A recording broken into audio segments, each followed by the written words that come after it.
Cardi B is a name we've come to know in the expanding world of celebrities and social media personalities. Before she was Cardi B, she was just a girl from the Bronx. Belcalis Marlenis Almazar was born October 11th of 1992 in the Bronx to a Dominican father and Trinidadian mother. Although she was raised in Highbridge, the neighborhood of South Bronx, she would spend a lot of time at her grandmother's apartment in Washington Heights. She also has a younger sister, Hennessy Carolina. Because of her, Belcalis would often be called Bacardi, which she shortened eventually to Cardi. Thus, the Cardi B moniker was born. And the B? Well, it stands for whatever, depending on the day. Beautiful or bully. In an interview with Ruia Kamir from Fader.com, Cardi spoke about her parents' split during her preteen years, her strained relationship with her stepfather, and her early realization that life is just an extended exercise in disappointment. Cardi went to the Renaissance High School for Musical Theater and Technology, a specialty school on the Herbert H. Lehman campus. She was a good student in school and enjoyed performing in talent shows, and she was often cast in school musicals. Unfortunately, she was kicked out because of her grades, which she says was because she chose friends over school.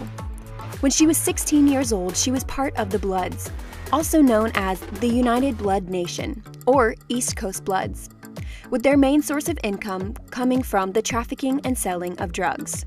After high school at 18 years old, Cardi was kicked out of the house by her mother. She went to the Borough of Manhattan Community College and took courses in history and French. At the same time, she worked as a cashier at the Amish Market Deli in Tribeca. She struggled to balance school and a full-time job where she would only make $200 a week. She ended up getting fired for constantly giving her coworkers large discounts and often being late. It was one of the store's managers that suggested she go a different path. That's when Cardi went to New York Dolls, the strip club across from where she worked previously. She made $300 in her first 8-hour shift. Cardi used to live with her domestically abusive boyfriend, along with his mother and 2 pit bulls. In an interview with Vlad TV in 2016, she said that she got out of that relationship by turning to stripping and getting her own money to be able to leave the toxic relationship. Because of stripping, Cardi also returned back to school and studied political sciences and history, but eventually dropped out because she became distracted by boys.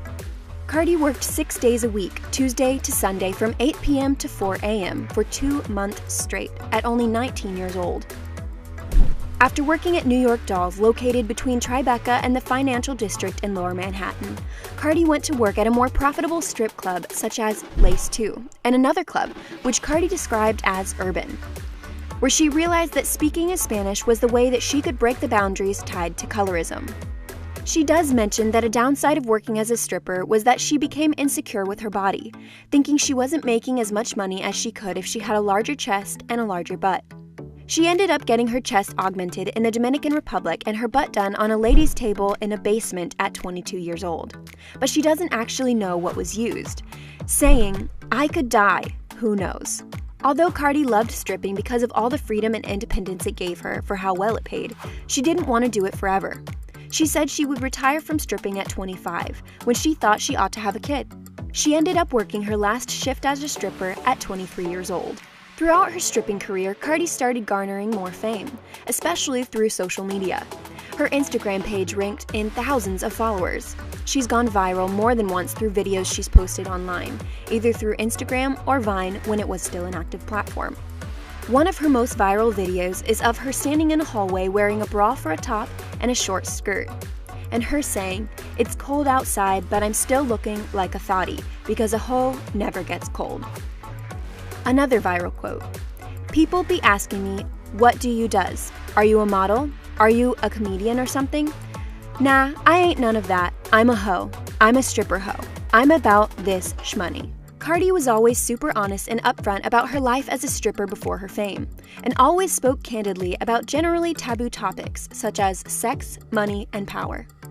"People want me to be so full of shame that I used to dance, but I would never be ashamed of it. I made a lot of money, I had a good time, and it showed me a lot. It made me open my eyes about how people are, how men are, about hunger, and about passion and ambition." At one point, Bobby Shmurda, a rapper from Brooklyn, reposted one of Cardi's videos, and that's when things really took off. All this amassed her large fan base, and it hasn't gotten any smaller. In 2015, she ended up on Love and Hip Hop New York Season 6.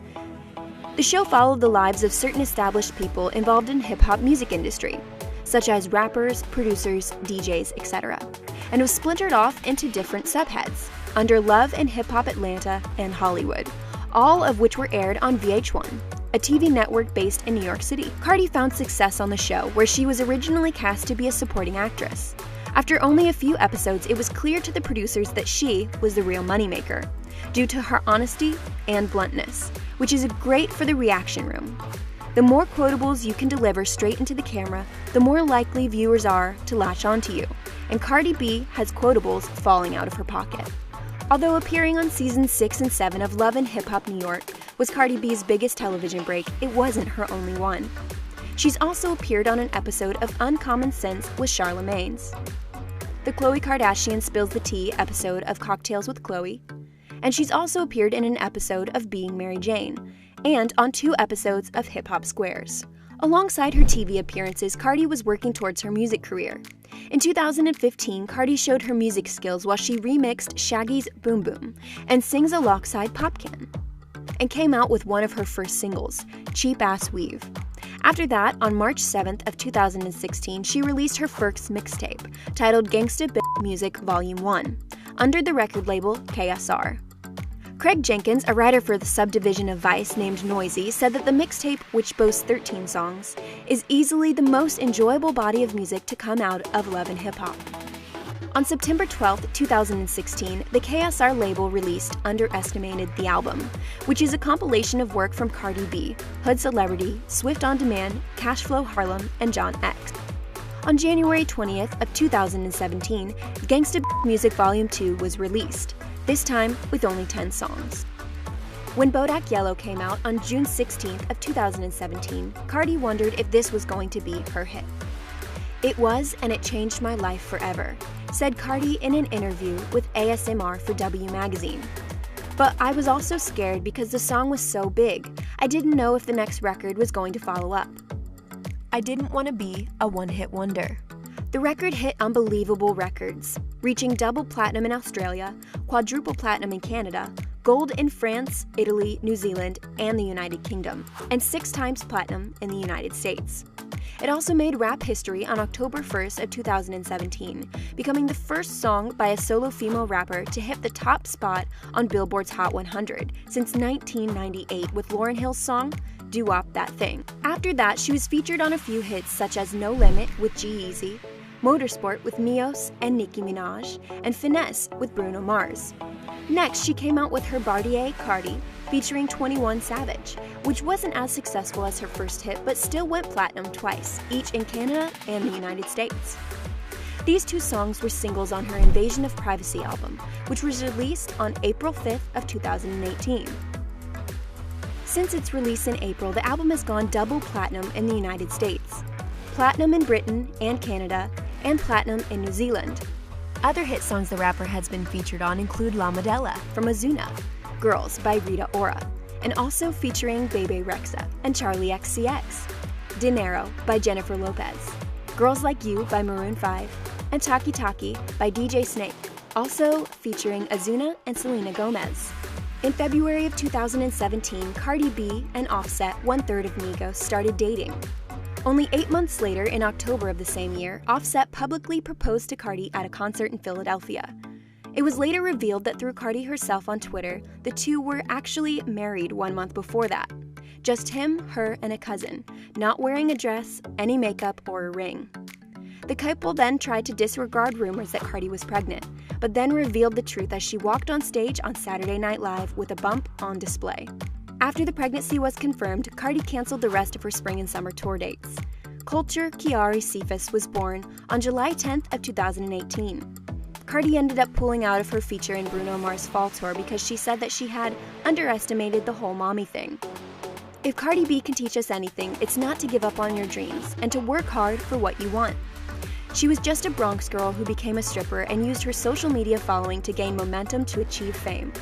Now Cardi B is one of the most known female rappers and keeps working to make a bigger and bigger name for herself. And we don't think she'll be slowing down anytime soon.